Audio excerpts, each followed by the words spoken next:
नमस्कारम सद्गुरु। कल प्रधानमंत्री ने घोषणा की कि जहां चंद्रयान-3 उतरा है उस जगह का नाम शिव शक्ति रखा जाएगा। लेकिन चंद्रमा, अंतरिक्ष और पृथ्वी पूरी मानवता के हैं। तो क्या ये ठीक है कि चंद्रमा पर किसी स्थान का नाम किसी विशेष संस्कृति के देवी या देवता के नाम पर रखा जाए? Thank you.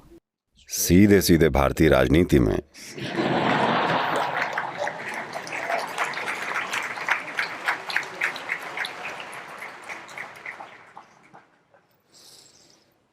Apollo, Luna, Saturn, Mercury, Neptune, Venus.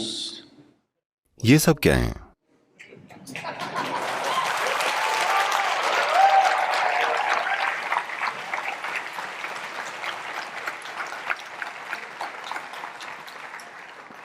ये सभी यूनानी देवी देवता हैं। क्या इसका मतलब है कि ग्रहों का सिस्टम यूनानियों का है? कम से कम हमने वहां लैंड तो किया।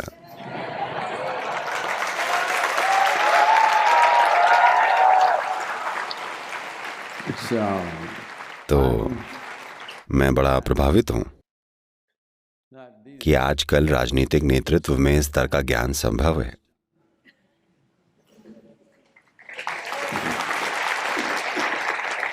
लेकिन सबसे पहले आपको यह समझने की जरूरत है कि शिव शक्ति किसी देवी और देवता के नाम नहीं है। हम दो मूलभूत शक्तियों की बात कर रहे हैं, घड़ी की दिशा में, घड़ी की विपरीत दिशा में, पुरुष गुण, स्त्री गुण। देखिए, दूसरी संस्कृतियों में वो इसे यिन और यांग कह सकते हैं, और कितनी सारी दूसरी चीजें भी। सूर्य और चंद्रमा, ईड़ा और Pingala.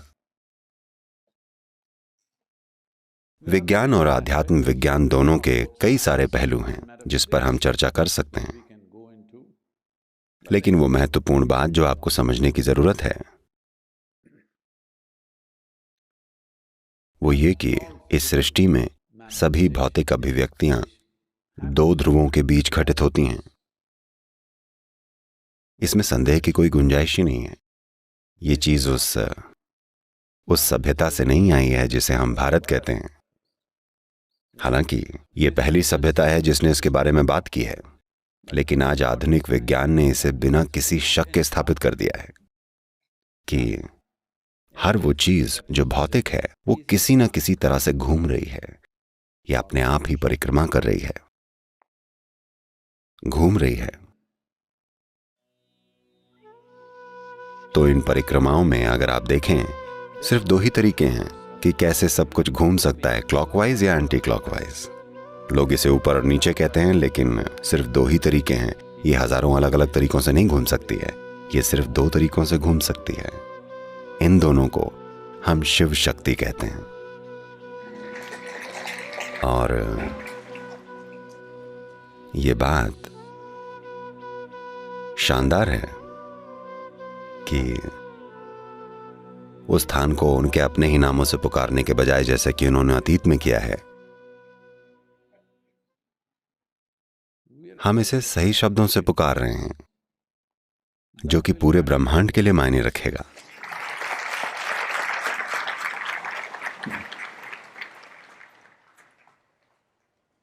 Understanding this and experiencing this within ourselves is the fundamental aspect of yoga. Ida Pingala, Hatha.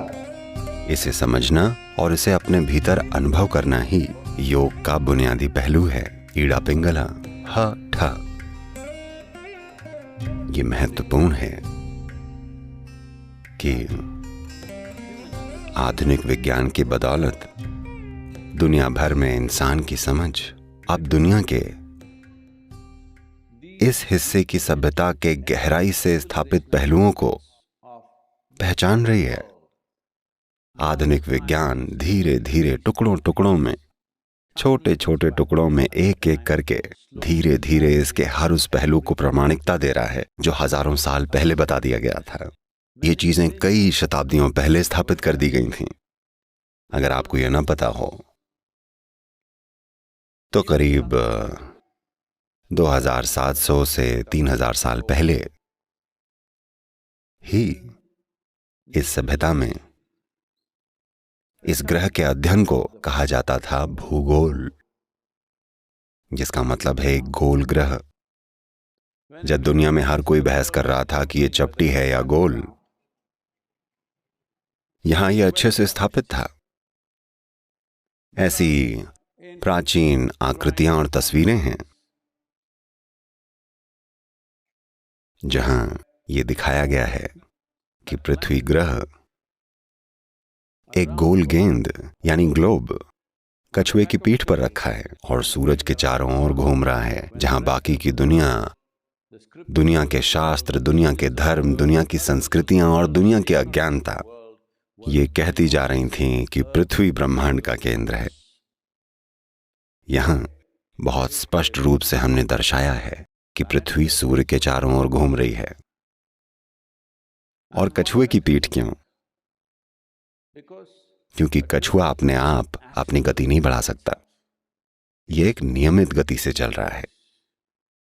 इसलिए ग्रह तेज या धीमा नहीं हो रहा है, यह एक नियमित गति से चल रहा है। इसीलिए हमारा जीवन संतुलित है। मैं आपको ऐसी बहुत सारी चीजें बता सकता हूं, लेकिन हम इसे यहीं छोड़ते हैं। लेकिन यह वाकई अद्भुत है कि चंद्रमा पर एक जगह है। हम उस जगह को देख नहीं सकते, ये दक्षिणी छोर पर है। चंद्रमा पर एक स्थान है जो शिव शक्ति है। तो अब क्योंकि मैंने अपने हाथों को जोड़ा है और सद्गुरु शिव और शक्ति को प्रणाम कर रहे हैं, क्या वो लिंग भैरवी है? मैं अस्तित्व की सच्चाई के सामने नतमस्तक हूं, क्योंकि यही वो कमबख्त चीज है जो हमारे जीवन में मायने रखती है। इसकी सच्चाई क्या है? हर चीज की सच्चाई क्या है? सिर्फ यही तो मायने रखता है। वो सब कुछ जो आप अपने दिमाग में बनाते हैं उसका कोई मतलब नहीं है। वो आपके साथ ही मर जाता है या ये आपको मार डालता है। अगर आपने अपनी अज्ञानता को जल्दी ही नहीं मारा तो ये आपको कई तरीकों से मारती है, या कम से कम ये आपके साथ मर जाती है। जो सत्य है वो जीवित रहता है, चाहे हम मौजूद हों या हम मौजूद ना हों। तो जिसे हम शिव शक्ति कहते हैं, हम लोग इसे ए भी बुलाएं। हम धर्मनिरपेक्ष बनकर इसे ए भी क्यों नहीं बुला सकते? आप चाहें तो बुला सकते हैं। हेलो, अगर आप चाहें तो आप इसे ए भी कह सकते हैं, अगर यही आपकी पसंद है। लेकिन मानव जीवन केवल तथ्यात्मक सत्य पर नहीं चल सकता है। मानव जीवन को कलात्मक समझ की जरूरत है। हेलो, केवल तथ्यात्मक सच्चाई पर आप होते कौन हैं? आप किस लायक हैं? मैं पूछ रहा हूं। ये कलात्मक समझ है कि आप कैसे बैठते हैं, कैसा महसूस करते हैं, कैसे बोलते हैं, आप क्या करते हैं। ये आपकी कलात्मक समझ है जो मायने रखती है। आपकी सच्चाई क्या है?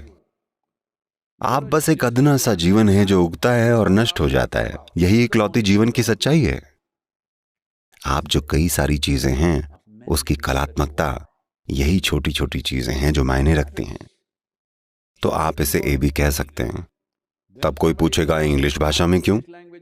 हम इसे आ क्यों नहीं बुला सकते? मैं कह रहा हूं ये एक मूर्खतापूर्ण तर्क है, लेकिन राजनीतिक रूप से इसमें दम है। तो मुझे आश्चर्य है कि ये चीज कहां से निकल कर आ गई।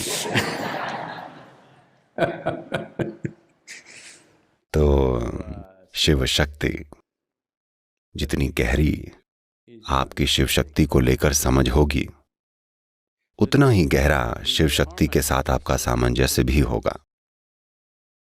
आप शिव शक्ति के साथ जितने ज्यादा तालमेल में होंगे, आपके शरीर की ये दो आवर्तन यानी क्लॉकवाइज और एंटी क्लॉकवाइज यानी सिस्टम के अंदर के ईड़ा पिंगला, जितना ज्यादा इन दोनों में संतुलन होगा, आप उतने ही ज्यादा विवेकशील बनेंगे, उतने ही कम अशांत होंगे और आप ऊंचे स्तर का बोध कर पाएंगे।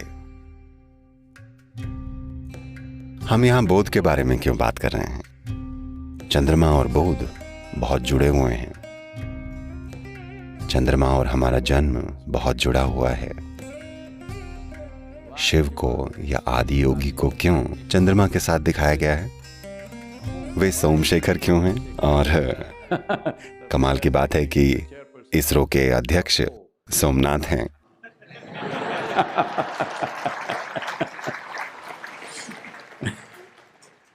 मैं उनसे बात कर रहा था और मैंने कहा, आपके माता पिता ने आपका नाम इतना सटीक कैसे रख दिया?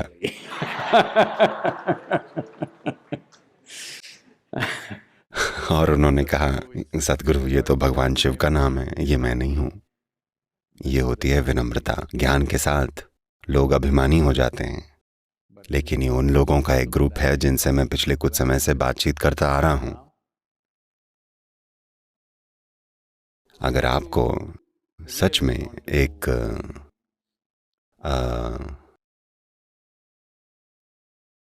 वातावरण देखना है, मैं इसे आध्यात्मिक प्रक्रिया नहीं कहूंगा, लेकिन आध्यात्मिक रूप से विकसित होने के लिए जिस वातावरण की आवश्यकता होती है, अगर आपको उसे देखना है, हो सकता है कि लोगों को लगे कि मैं इसरो की हालिया सफलता के चलते इसे बहुत ज्यादा खींच रहा हूं, लेकिन मेरा यकीन मानिए, आप वहां जाइए और देखिए, आप देखेंगे वहां का माहौल हमारे जैसा है। कोई हैं जिसे मैं करीब से जानता हूं, वो वहां गए और मुझे बताया, सतगुरु ये सभी वैज्ञानिक और वहां काम करने वाले सारे लोग वो ईशा के साधकों की तरह काम कर रहे हैं, ईशा वॉलंटियर्स की तरह। मैंने कहा, हाँ, मैंने भी ऐसा महसूस किया। उन्होंने वातावरण बनाया है, उन्हें बस थोड़ी सी आंख की जरूरत है और वहां पहुंच जाएंगे।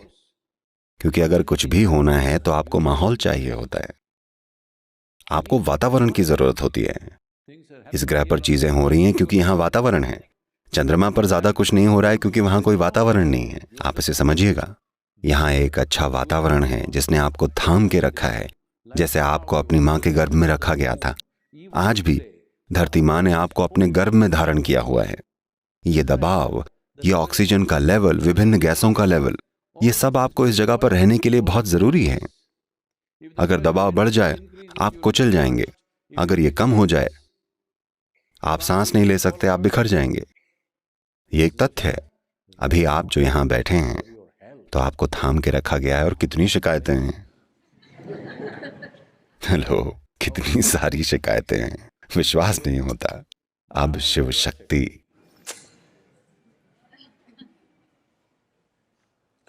ये बहुत महत्वपूर्ण है क्योंकि एक तरह से ये शिव शक्ति का मिलन भी है, क्योंकि मानव जीवन पर चंद्रमा का प्रभाव बिल्कुल सीधा है। अगर आप चक्रों को देखें, शारीरिक या जैविक चक्रों को देखें जो हमारी माताओं के शरीर में हो रहे हैं, हम सिर्फ उन्हीं चक्रों की वजह से पैदा हुए हैं और किसी वजह से नहीं। हेलो, सिर्फ इसी वजह से। और ये 27.3 या 4 दिन जिनमें चंद्रमा अपना एक चक्र पूरा करता है, और ये मानव शरीर विज्ञान एक ही गति से चलते हैं। यही कारण है कि आदि योगी ने बहुत पहले कहा था कि मनुष्य शारीरिक रूप से क्रमिक विकास के शिखर पर पहुंच गया है। यहां से आगे वो शारीरिक रूप से विकास नहीं कर सकते, वो केवल चेतना के स्तर पर विकसित हो सकते हैं, वो शारीरिक रूप से विकसित नहीं हो सकते। यानी कि आपके सींग नहीं उगने वाले, या आपको वो सब नहीं मिलेगा जो आप सोच रहे हैं कि आपको मिलना चाहिए। आपको वो नहीं मिलेगा क्योंकि जैविक विकास इस ग्रह पर अपने चरम पर आ गया है। लेकिन अगर आप दूसरे ग्रह पर जाकर रहें तो हमें नहीं पता है शरीर का क्या होगा। ये बढ़ सकता है, ये कम हो सकता है, कुछ भी हो सकता है, या ये वहां जीवित रहने के लायक ही ना हो, हम नहीं जानते। लेकिन ये शरीर इस ग्रह पर पैदा हुआ था और यहीं की सामग्री से पैदा हुआ था। जब हम सामग्री कहते हैं तो ये सिर्फ पृथ्वी नहीं है, भाप, पानी, गैसें, सब कुछ इसमें शामिल है। इसको बनाने में ये सब कुछ शामिल है। तो इस ग्रह पर ये शिखर पर पहुंच गया है। तो कई मायनों में चंद्रमा यही दर्शाता है। यही कारण है कि वो सोमशेखर हैं या सोमनाथ हैं। और बोध के मामले में और विकास के शिखर पर पहुंचने के मामले में ये एक महत्वपूर्ण पहचान है। और उस स्थान पर या स्पॉट पर जहां ये लूनर या चंद्रयान 3 उतरा है, वो शिव शक्ति है। मुझे लगता है कि ये बहुत ही गहरी समझ की बात है। और मैं एक बार फिर ये कहना चाहूंगा, ये असाधारण है कि राजनीतिक नेतृत्व जागरूकता के इस स्तर पर ऊंचा उठ रहा है।